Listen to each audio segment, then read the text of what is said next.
июня 1941 года. Воскресенье. Последнее воскресенье перед страшной войной на Востоке. Тайное свидание заговорщиков. После обеда фюрер вызывает меня в имперскую канцелярию. Я должен пройти через заднюю дверь, чтобы никто не заметил. Вильгельмштрассе находится под постоянным наблюдением журналистов, поэтому уместна осторожность. Фюрер выглядит великолепно и принимает меня с большой теплотой. Моя статья доставила ему огромное удовольствие. Она опять дала нам некоторую передышку в наших лихорадочных приготовлениях. Фюрер подробно объясняет мне положение. Наступление на Россию начнется, как только закончится развертывание наших сил. Это произойдет примерно в течение 1 недели. Кампания в Греции в материальном отношении нас сильно ослабила. Поэтому это дело немного затягивается. Хорошо, что погода довольно плохая и урожай еще не созрел. Таким образом, мы надеемся получить еще и большую часть этого урожая. Это будет массированное наступление самого большого масштаба. Наверное, самое большое, которое когда-либо видела история. Пример с Наполеоном не повторится. В первое же утро начнется бомбардировка из 10 000 орудий. Мы применим новые мощные артиллерийские орудия, которые в свое время были намечены для линии Мажино, но не были использованы. Русские сосредоточились как раз на границе. Это самое лучшее, на что мы можем рассчитывать, ведь если бы они эшелонировались вглубь, то представляли бы большую опасность. Они располагают 150-200 дивизиями, может быть, немного меньше, но во всяком случае примерно столько же, сколько и у нас. Но в отношении материальной силы они с нами вообще не могут сравниться. Прорыв осуществится в разных местах. Русские без особых трудностей будут отброшены назад. Фюрер рассчитывает закончить эту операцию примерно в 4 месяца. Я полагаю, в меньший срок. Большевизм развалится, как карточный домик. Впереди нас ждет беспримерная победа.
Наша операция подготовлена так, как это вообще человечески возможно. Собрано столько резервов, что неудача исключена. Операция не ограничивается географическим пространством. Борьба будет длиться до тех пор, пока не перестанет существовать русская вооруженная сила. Япония в союзе с нами. Для Японии эта операция также необходима. Токио якобы никогда не рискнет на борьбу с США, если у него с тыла находится еще совсем невредимая Россия. Таким образом, Россия должна пасть, и для осуществления этой цели я оцениваю боевую мощь русских очень низко, еще ниже, чем фюрер. Изо всех ранее имевших место операций, эта операция является самой обеспеченной. Мы должны напасть на Россию также и для того, чтобы получить людей. Небитая Россия вынуждает нас держать постоянно 150 дивизий, людской состав которых нам крайне необходим для нашей военной промышленности. Наша военная промышленность должна работать более интенсивно, чтобы мы могли выполнить нашу программу по производству оружия, подводных лодок и самолетов. Тогда США не смогут нам ни в чем повредить.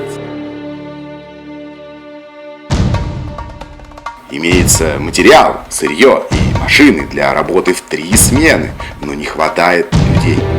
Когда Россия будет побеждена, то мы сможем демобилизовать несколько возрастов и затем строить, вооружать и подготавливаться. Лишь после этого можно начать наступление на Англию с воздуха в большом масштабе.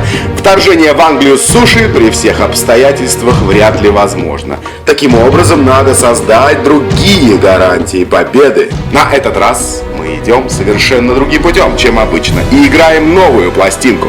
Мы не полемизируем в прессе, сохраняем полное молчание и в один прекрасный день просто наносим удар. Я настойчиво уговариваю фюрера не созывать в этот день Рейхстага, иначе нарушится вся наша система маскировки. Он принимает мое предложение прочитать воззвание по радио. Reiche die Formationen der deutschen Ostfront an den Ufern des Bug, am Unterlauf der Donau bis zu den Gestaden des Schwarzen Meeres vereinen sich unter dem Staatschef Antonescu deutsche und rumänische Soldaten. Цель похода ясна. Большевизм должен пасть, и у Англии будет выбита из рук также последняя шпага на континенте. Возможно, мы обратимся к германским епископатам обоих вероисповеданий с тем, чтобы они благословили эту войну как ниспосланную Богом.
В России не будет восстановлен царизм, но в противовес большевизму будет осуществлен настоящий социализм. Каждому старому нацисту доставит глубокое удовлетворение, что мы это увидим. Сотрудничество с Россией являлось, собственно говоря, грязным пятном на нашей чести. Теперь мы уничтожим также то, против чего мы сражались всю жизнь. Я высказываю это фюреру, и он со мной полностью соглашается. Я замалвливаю словечко также за Розенберга, цель жизни которого, благодаря этой операции, снова оправдывается. Фюрер говорит, правдой или неправдой, но мы должны победить. Это единственный путь, и он верен морально и в силу необходимости. А когда мы победим, кто спросит нас о методе? У нас и без того столько на совести, что мы должны победить, иначе наш народ, и мы во главе со всем, что нам дорого, будем стерты с лица земли. Так за дело? Фюрер не спрашивает, что думает народ. Народ думает, что мы действуем с Россией заодно, но будет вести себя так же храбро, если мы призовем его к войне с Россией. Опровержение ТАСС, по мнению фюрера, лишь результат страха. Сталин дрожит перед наступающими событиями. С его фальшивой игрой будет покончено. Мы используем сырьевые ресурсы этой богатой страны. Надежда англичан уничтожить нас путем блокады тем самым окончательно не оправдалась, и после этого лишь начнется настоящая подводная война. Италия и Япония получат теперь сообщение, что мы намереваемся в начале июля предъявить России определенные ультимативные требования. Об этом заговорят повсюду, тогда опять в нашем распоряжении окажется несколько дней. О всей широте намеченной операции Дучи еще полностью не информирован.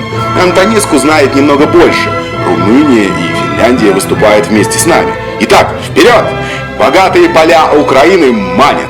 Наши полководцы, которые в субботу были у фюрера, подготовили все самым наилучшим образом. Наш аппарат пропаганды находится наготове и ждет.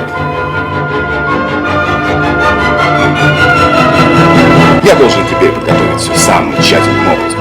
Необходимо, невзирая ни на что, дальше распространять слухи. Мир с Москвой, Сталин едет в Берлин, вторжение в Англию предстоит в ближайшее время, чтобы завуалировать всю обстановку, какова она есть на самом деле. Надо надеяться, что это еще некоторое время продержится.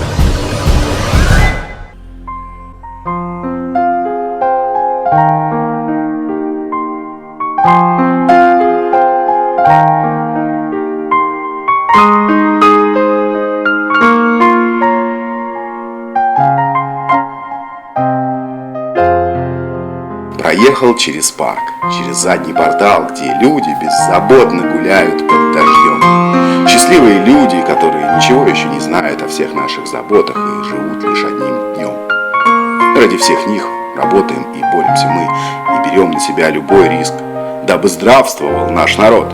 Я обязываю всех ничего не говорить о моем тайном посещении фюрера.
Thank you.